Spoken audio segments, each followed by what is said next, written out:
Corona की तरह एक और संक्रमण आजकल भारत में फैला हुआ है और वह संक्रमण है हमारे हिंदू शास्त्र, हमारे वैदिक धर्म, हमारे देवी देवता, हमारे आराध्य, हमारे धर्मगुरु पर टिप्पणी करना, उस पर कटाक्ष करना।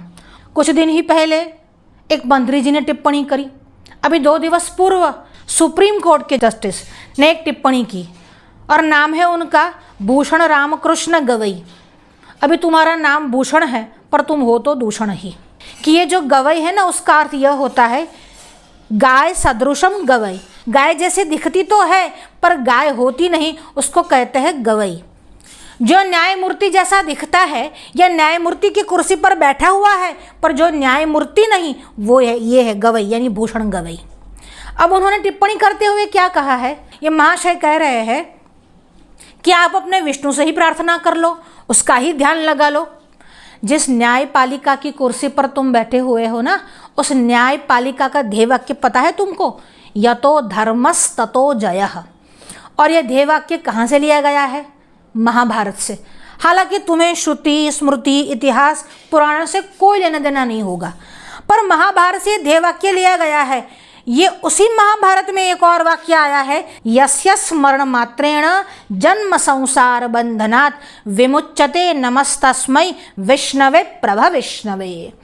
ये भगवान विष्णु कैसे है कि जिनका नाम मात्र लेने से हमारे जो जन्म और मृत्यु के बंधन का जो चक्र है, उससे हमारी मुक्ति, छुटकारा हो जाता है। तुम्हें छुटकारा नहीं चाहिएगा, तुम्हें मिलेगा भी नहीं। इसलिए तुम विष्णु का नाम लो, ये तो हो सकता है, पर जिस न्यायपालिका के वहाँ तुम बैठ रहे हो, कम से कम उस बात का तो ध्यान रख लेते।